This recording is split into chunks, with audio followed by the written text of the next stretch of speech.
delivering strong communities and also to promote a sustainable environment. And obviously these days with the climate emergency, that is more important than ever.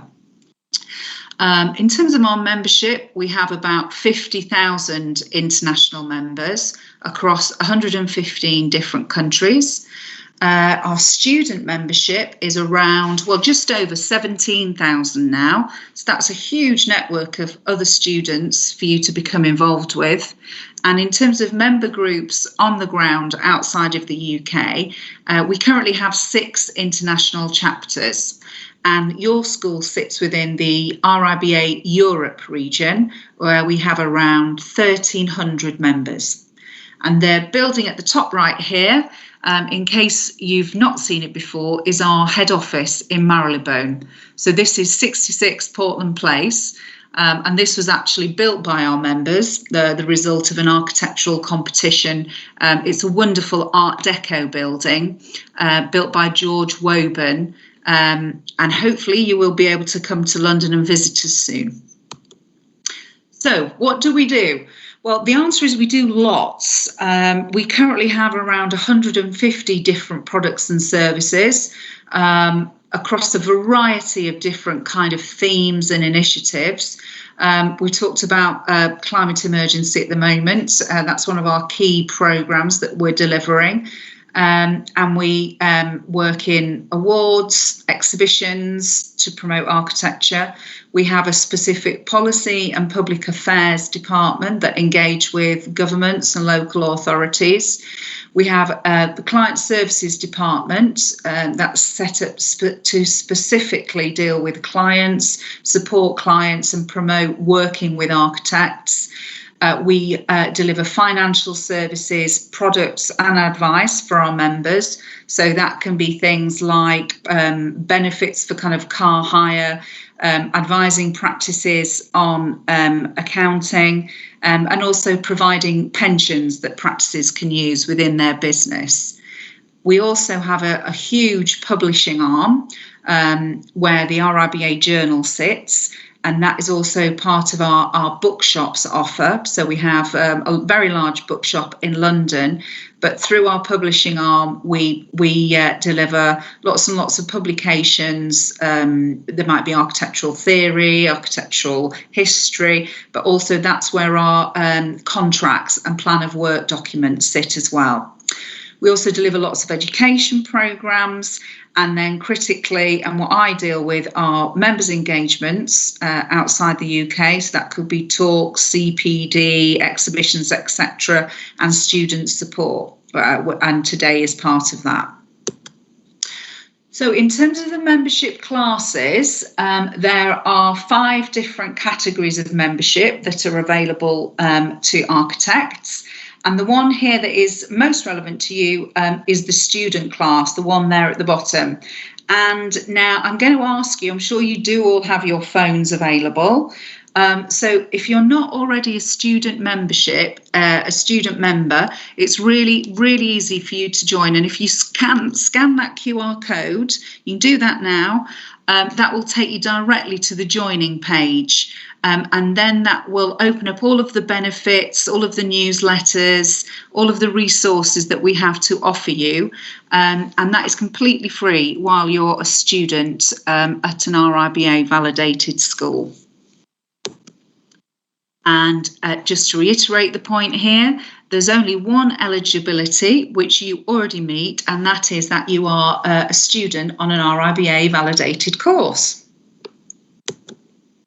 So just to explain a bit about the structure of the RIBA and where we are in the world.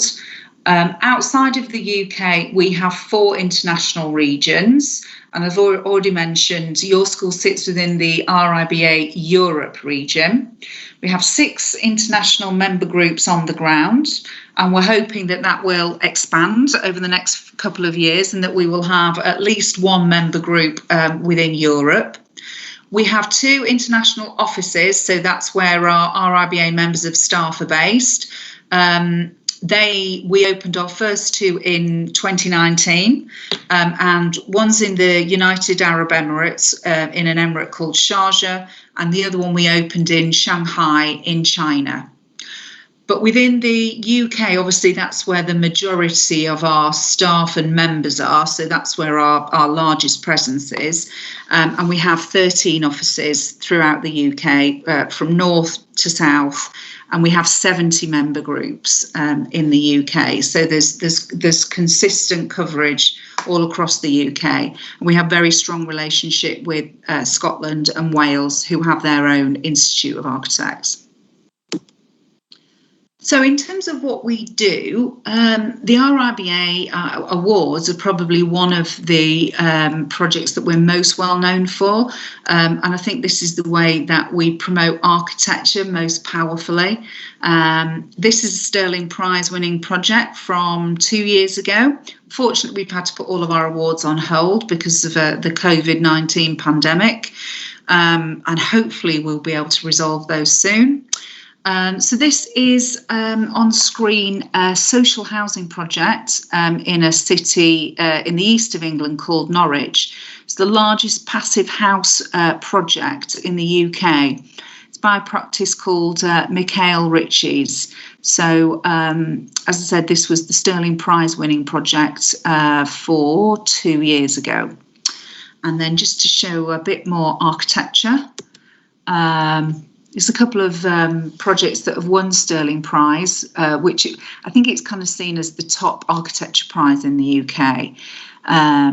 It's the Gherkin, as we call it, by Norman Foster. Lord's Cricket Ground there by Future Systems. The bridge there is Gateshead, Newcastle by Wilkinson Eyre. And then the bottom project is Astley Castle, which is a large contemporary house which is built in some castle ruins, and that's by Watsford Witherton Man. So just a snapshot there of the Sterling Prize. We also run our national awards. So the awards scheme in the UK starts at a regional level and then goes to national and then ends up at the Sterling shortlisted list. And here are some projects here from, I think, 2017. And this was the Sterling shortlist of that year. Building on the bottom left, there's Richard Rogers in London. And actually the winner is the middle top project. That's Hastings Pier by DRMM. We also have a housing prize because obviously housing is key in terms of delivering places for people to live. And it's a really important theme in architecture. You could argue it's the one that has the most impact on people's daily lives. So to show the importance of housing, we have a specific housing prize, and that's called the Neve Brown Prize. This is actually one of his large social housing schemes in London, the Alexandra Road project.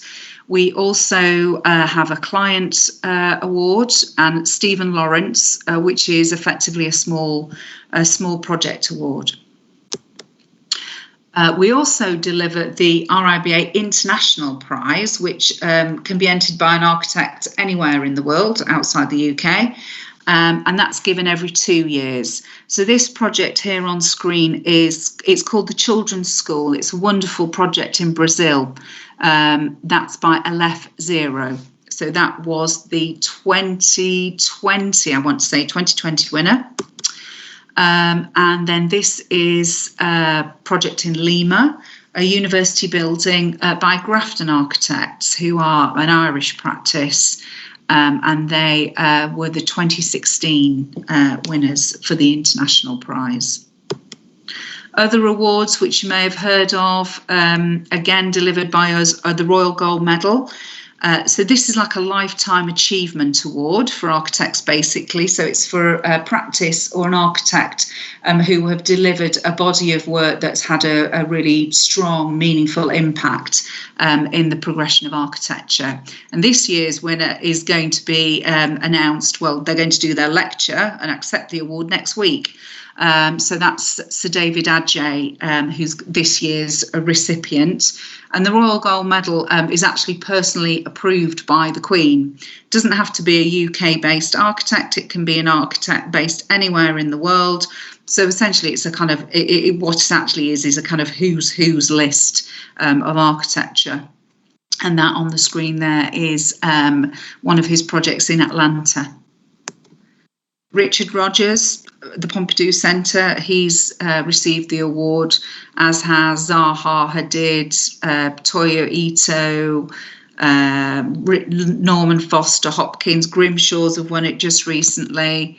And again, Grafton Architects. And this is actually inside Portland Place, our head office. And that's Grafton Architects and their whole studio receiving the award from our president, Alan Jones, who's in the middle there with his medal on. So one of the really important things that we do at the RIBA is care for the RIBA collections, which is essentially our cultural offer. It's an amazing body of work. It's the largest, well, one of the largest architectural collections in the world that we look after. And this is called the British Architectural Library. We have over 4 million items as part of the collections that range from models, rare books, prints, drawings. We have books by Piranesi and Vitruvius, some amazing, really rare items. It's an amazing, wonderful resource. And we have 2 sites.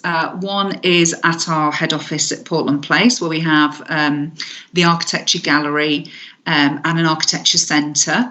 And the other is shown here on the screen on the right-hand side. That's our permanent collection that we have, showing architectural models and drawings at the Victoria and Albert Museum at South Kensington in London. So obviously that's open to the public, and it's a great way of promoting architecture.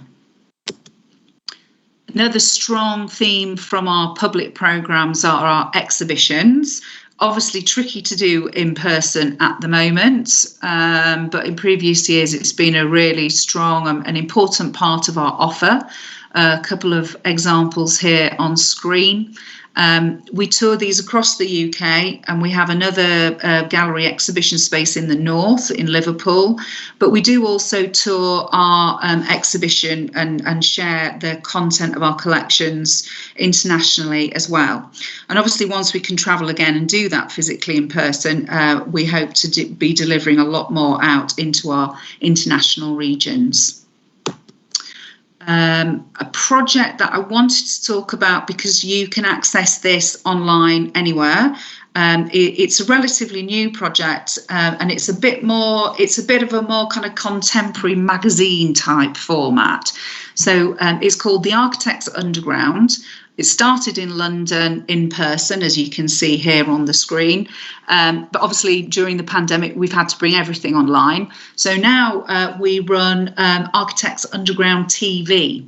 So every week we produce a new episode, if you like, a new series. And it's a really kind of fun magazine type format.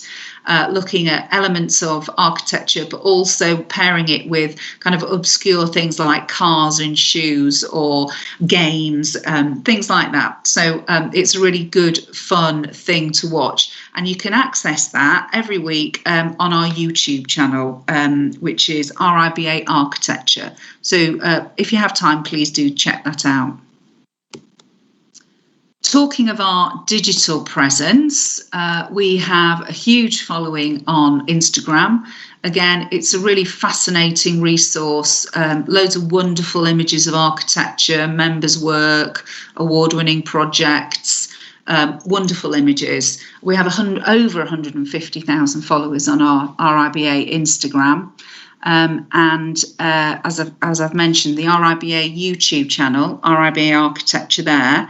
Again, it's a great resource for you as students. There's loads of content on there through all sorts of, different parts of what we do as the RIBA. There's an example here of some of the items, some of the videos that are on our playlists. It could be talks about awards, There's Future Architects online, which is specifically aimed at students. Could just be general chats about projects, architects' work. And we also have the journal, Journal Construction Insights and Updates. And there's lots of CPD on there as well. So again, I recommend you check that out. And then just on the right-hand side there, that's our China social media as well, which is another specific channel that we've got. So again, lots of kind of digital resources available to you there that you can access anywhere in the world. So in terms of a more physical presence, this image on screen here is our architecture library. This is actually based in our head office in Portland Place, the wonderful Art Deco building, as you can tell from the nice granite rounded edges. This is a huge, amazing resource. Now is actually free to members. And obviously you have to get to London to do that. But once we can all start travelling, if you are a student member of the RIBA, this is available to you free of charge. Can't get to London, and obviously nobody can at the moment, then what we do have is RIBA Picks. And this is our digital resource of prints, photographs, architectural drawings. There's over 100,000 images available online, which sits within the RIBA collection, but it's specifically drawings and photographs. And you can access this, you can browse, you can literally kind of spend an hour or 2 hours or a whole day looking at photographs and images of architecture. So these are available to download. Again, as a student member, you get a discounted rate on using any of these images. If you want to use them, they're a great resource for research or projects. But equally, just to browse through and look at what we have online is really fascinating. I'll just put a couple in here of images that are from Bulgaria that we have in the collection. I believe this is a building in, whether or not it's still there, I don't know, but this is a building in Sofia. And here, that's the link there if you want to have a look, have a search after the lecture and see what's available. So, talk about architecture education at the RIBA. Obviously, it's very relevant to you as students on your architectural journey. And it's a really important part of what the RIBA does. We believe that RIBA education is the best in the world. It's very well respected. It's recognised and well received by employers all across the world. As a student member enrolled on an RIBA validated course, employees and peers will know that you have achieved very rigorous standards of architectural education. And as members, you have to adhere to very high professional, ethical and architectural standards and compliance. So validation process, which I believe your school will imminently be doing, is a rigorous peer-to-peer process where the school will pull all of your work together as a body of work to be assessed by a group of architect tutors and the RIBA education department, and they'll spend a couple of days looking at all the work, checking the content of the courses, to make sure that they're happy that it meets the standards of an RIBA validated course. And we do this at lots of different schools all across the world. I think we currently actually have 52 validated courses in 24 different countries. So it's a huge network of educational institutes, but also students as well. So I wanted to share some information on a relatively new project you may or may not be aware of, which is called Future Architects. So this is something we started to put together a couple of years ago, whereby we themed together all of the resources, all of the access, everything that's available across the RIBA for students, for future architects, into one place. So hopefully that will make it much easier for you to find resources and engage with the students, and indeed engage with the RIBA. So there, if you follow us on Instagram, that's RIBA Education. Future Architects Hub here, a snapshot of what's on offer. Lots and lots of different kind of events, advice, other initiatives, well-being, PEDR, digital resources, on scholarships and bursaries, all those different kinds of things. We also have resources specifically aimed at students here about CVs, tips for interviews, and then again, more of all of the resources that are available on YouTube, specifically for students, and you can access all of these together in one playlist through the Future Architects Hub. We also run networking events, so that's a great way for you to come together in the students' network globally across the RIBA.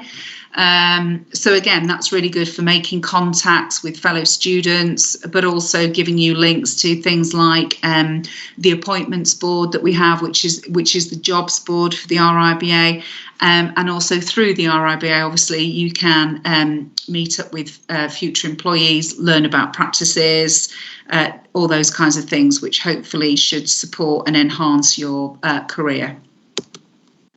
President's Medals.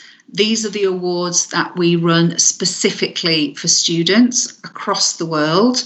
We have something like 600 entries for every cycle of the President's Medals. They are the oldest award that we run. I think they were started in something like 1850 something. We have 2 awards, the silver medal and the bronze medal, and then we also run a presentation prize as well. And in terms of promoting students' work, we show this exhibition here, which again is in Portland Place in London. This is the Florence Gallery. But then we also show the work across the UK at different validated schools. But the exhibition is also available as online content. So validated schools that are based outside the UK or other partners, international partners that we want to work with, can access a suite of digital material and print out the exhibition and have it on display, again, across any part of the world. So there's just a few cities there where the exhibition's been shown. And again, hopefully, when we can do things like this again, that will be available to you. Another project that's specifically for international students is the RIBA Student Ideas Competition. We started this last year, actually in response to the pandemic, because we were struggling to do anything physically. So this is a virtual digital exhibition that we run online. We launched it last year, as I said, in Colombia. So we had 6 different schools enter. And last year it was called Empty Cities and Silent Spaces. It was really well received. And so this year we're delighted to be rolling it out. So this is now open to all schools across the globe. With some great benefits for students. You can come together, engage with other schools, but also the shortlisted projects and the winners will be profiled on our website, architecture.com, which has a huge following. And also the winners, the students, will get to record vlogs about their projects. So it's a nice way of profiling students. We also award funds and bursaries annually up to the value of £200,000 across the whole of the RIBA, and that's to students to allow students to travel to pursue their research. But we also have a hardship fund as well. The hardship fund's actually currently only available for students in the UK, but we do have 2 funds that are open to international students. The one on the screen here is the Norman Foster Travelling Scholarship. That is up to a value of £7,000. And the theme of that research needs to be around sustainable cities.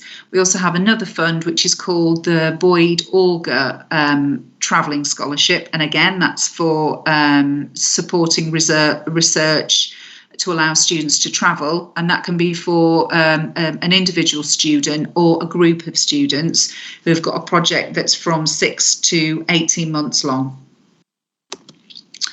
So, just to finish off now, I wanted to share some of the events that are coming up that you can engage with, and we'll put links to these in the chat. So these are just some examples of what we're doing now virtually. They're open to members and students of the RIBA. And again, a really great way of supporting your studies and informing you about architecture all over the world. There are digital global small talks, as we call them.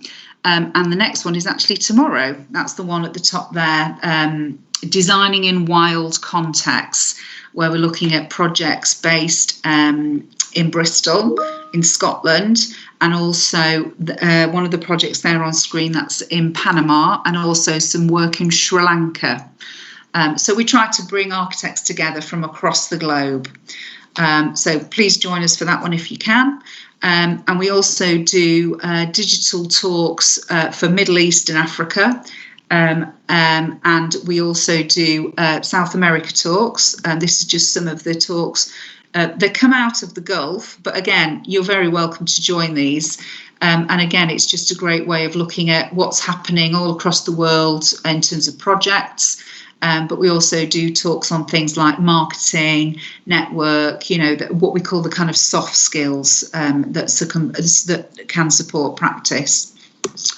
So, just to finish off again, if you didn't manage to scan the QR code again on your phone, you can. There's an opportunity again for you to do so now. So I do hope that's been of interest. Obviously, it's very short snapshot, a quick run through of obviously a really vast range of products and services. But I hope that's been informative and encouraged you to sign up. I'm going to stop presenting now, and I think we're going to move on to questions. So over to the audience. Thank you. So Emma, thank you very much about your incredible presentation. You told us about this so broad spectrum of events and opportunities for students to be part of this community. So students, please, if you have any questions, it will be great to have Emma's answered right now.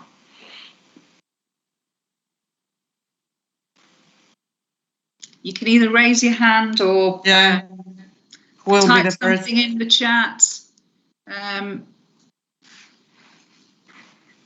Oh yes, and here Nyang's put the links to the events here that are they're both actually happening tomorrow. So we've got a busy day tomorrow. The first one's the Global Small Talks, which the talks about projects, designing in wild contexts.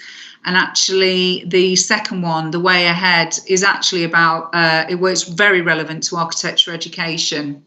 So that's about how we're going to be changing how we deliver CPD and joining architectural education and professional competencies for the profession.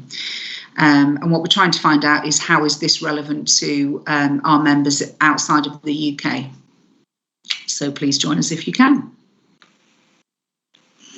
And I'm going to put my email address in the chat if I've not already done so. And when I say get in touch, please do get in touch if you've got any other questions that come to you after the talk. There we go. Thank you.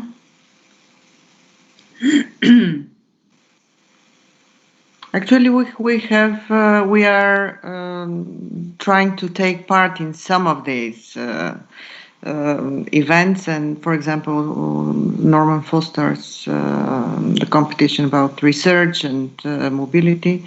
Yeah. So we have our internal pre-selection this I think in few days. Also, we took part last year in the President's medals. Right. Yes, we have sent some projects. So slowly we start really taking the advantage of this what all these events that you offer to our students.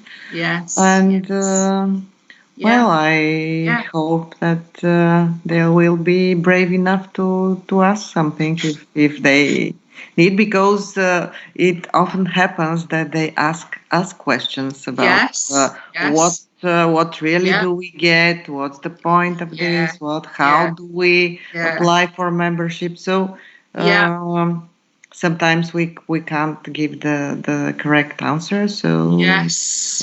Well, that's the whole point of this, and obviously this is the start of this kind of relationship, isn't it, with the establishment of our team and what we're doing in terms of reaching out to the architectural schools. So where I am now. We can always try and help in terms of queries, but I think in terms of kind of a couple of takeaways, it's very easy to join as a student member. It's free, and there are lots of resources available online, whether it be specifically about jobs, getting employment, or whether it's about the kind of wider architectural field, looking at what other architects are producing, or something technical like CPD. There's lots and lots online. But I think the other important thing is that our global reach is what gives us a kind of network all across the world. So, more than likely we will have members in, lots of different parts of the world, which is a network that other members and architects can tap into. Mm-hmm. Okay. Okay. I believe that everyone knows everything. So if nobody's asking questions. Good afternoon. I'd like to ask a little something about the architectural library you mentioned. Yes. I was about to ask about the criteria for us to enter once this whole isolation situation comes to an end. If we have the chance to come to London and to visit the library. Yes. And your headquarters, of course.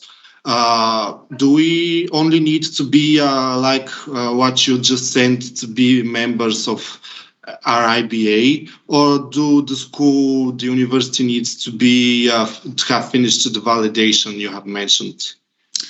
What are the criteria for us to? Yeah, sure, I understand. To access that library. As a member, as a student member, you can access the library. So because your school is a validated school of architecture, that is what enables you to become a student member.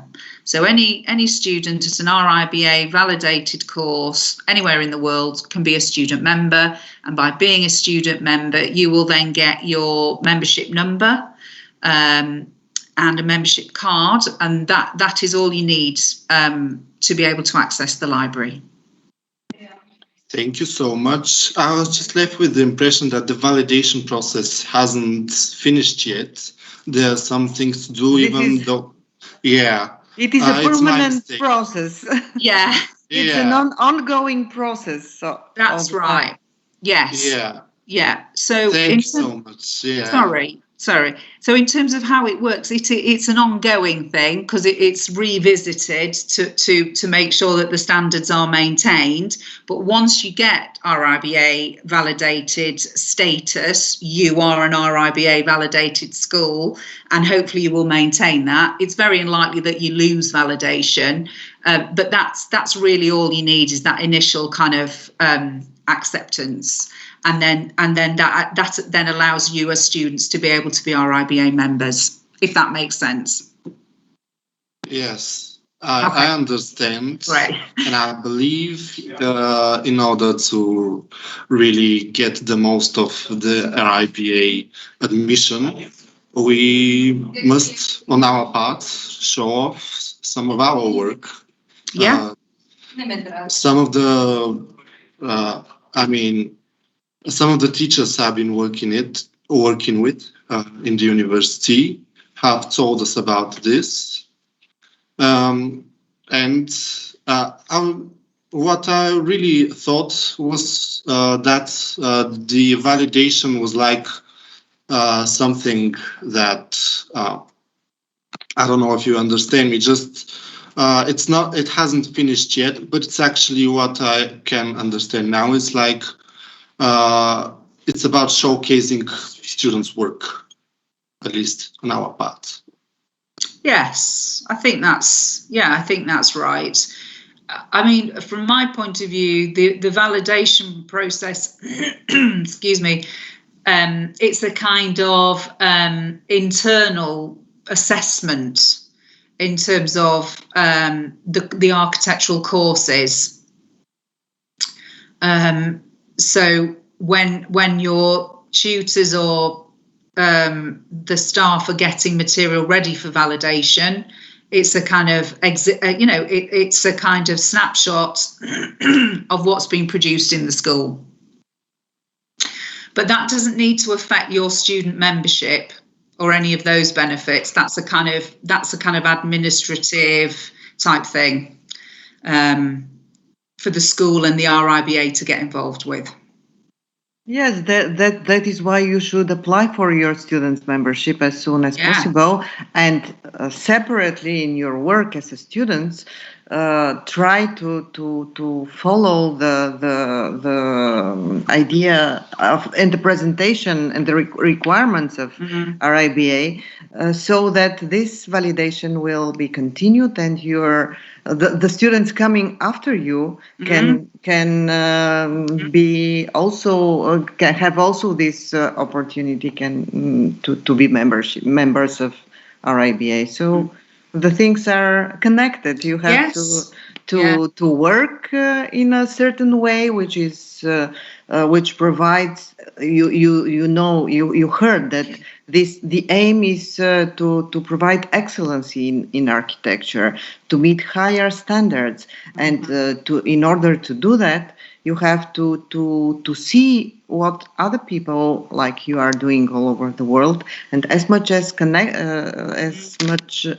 you are connected with more people, you will know where you stand in the global competition. Even when you become young professionals, it will be much better for you to stay on the same side and to know where you are, to what language you are speaking. That's why this is very important, I believe, to use this opportunity to be part of this global architectural community. I couldn't have said it better myself. Yes, okay. Thank you so much for answering my question and also for the presentation. Thank you very much. Thank you.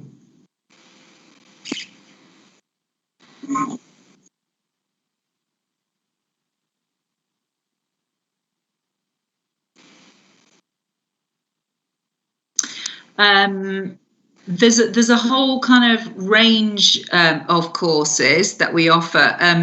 The majority of courses will sit under CPD, which is continuing professional development.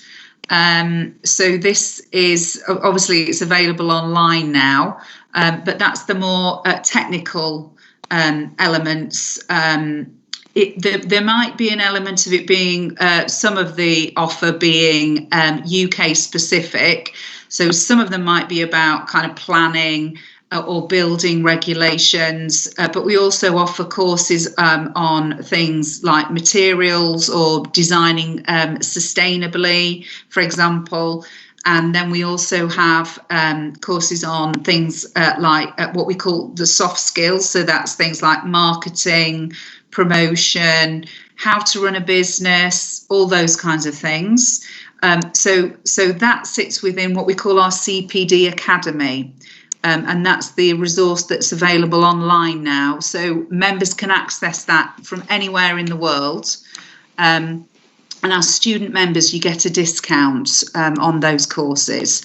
And then also informally, we'll also have events. And if you sign up for student membership, you'll get our newsletters, which will promote our international events and also all the events coming out from head office that nowadays obviously everyone can engage with because it's all virtual.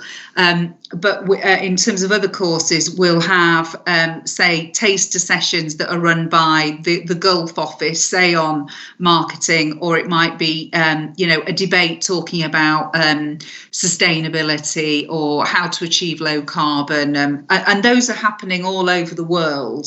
Might be about women in architecture, for example. So there's lots of different kinds of courses, some of which are more professionally orientated and some of which are more informal.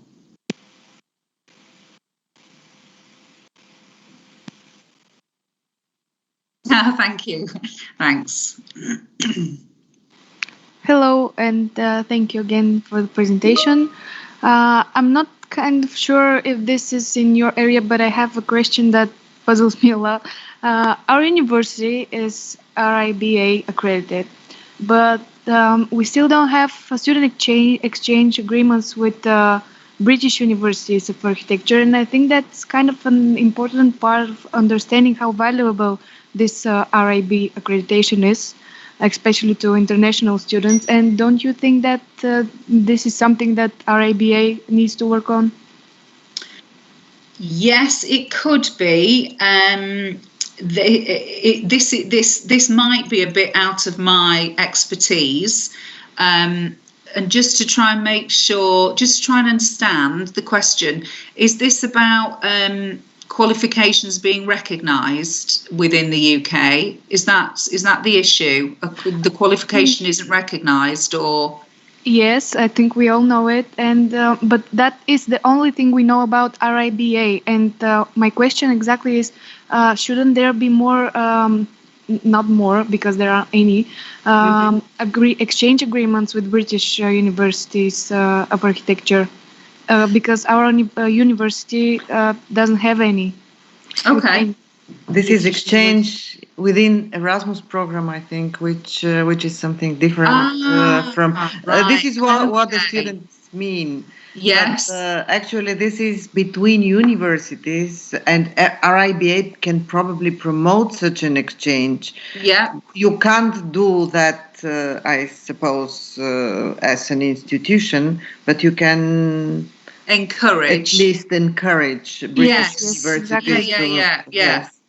To be honest, it's not something I know a lot about, but it sounds interesting. And again, if we as the international team can help and influence that, yes, and that's a benefit to students, then I think that's something I'll take away to look into further.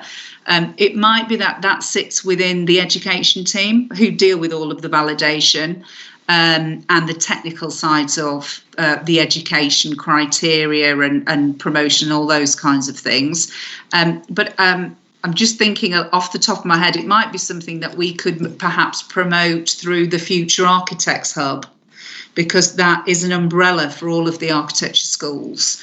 It's mainly based for students, and I think that there may be a point where the RIBA has limited influence because we can't mandate for schools to do something like that. But we could promote and suggest, but we can't. It's not something I think that we maybe could force tutors to do.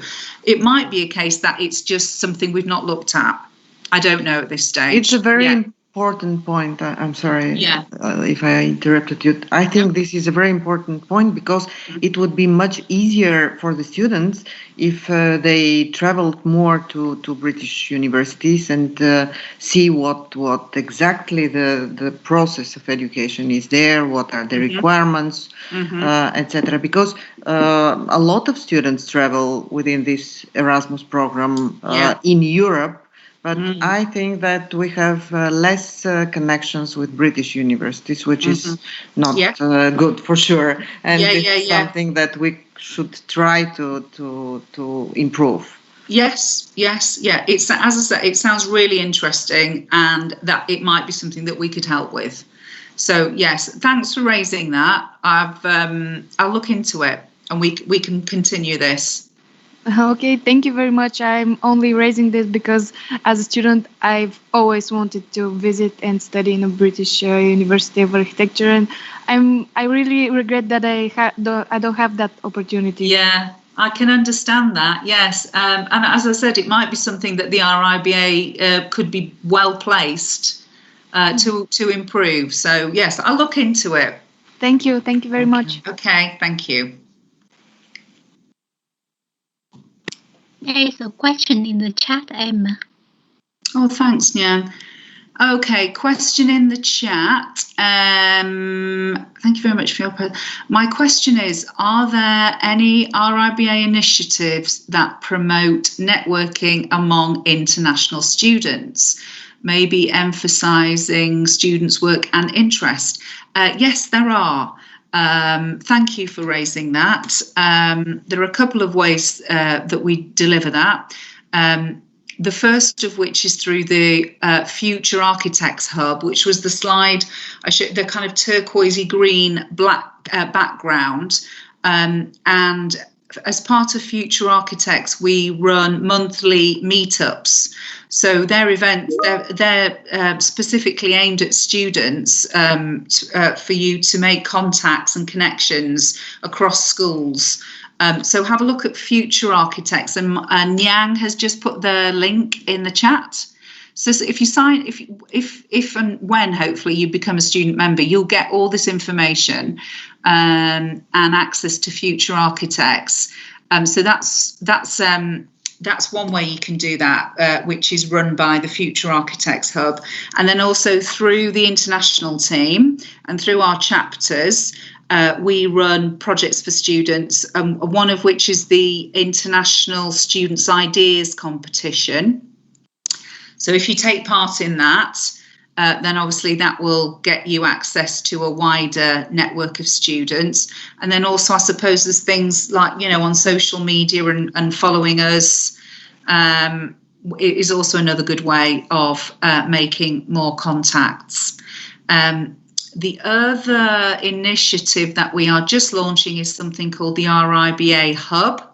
And that's going to be kind of like LinkedIn, but specifically for RIBA members. So it's going to be a digital place where you can all network and have conversations. And that's going to be launching over the next couple of months. So that'll be good as well.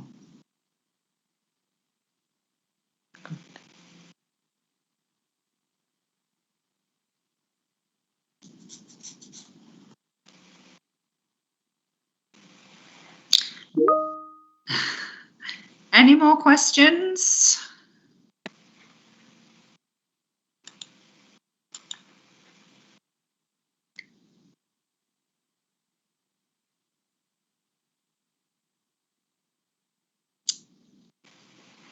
I think we can probably close then in that case.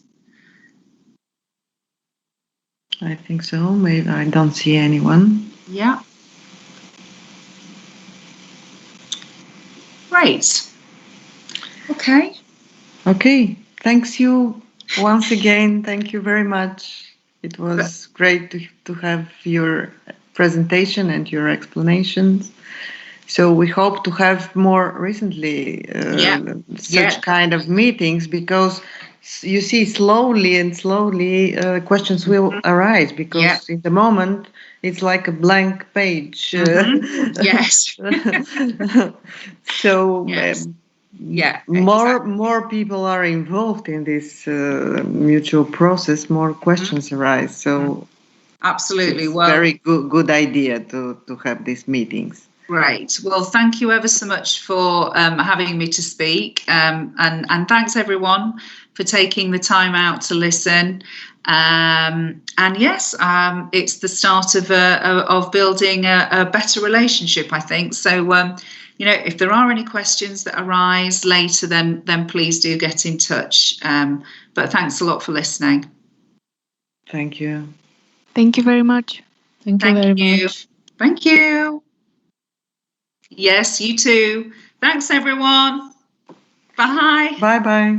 Bye. Bye.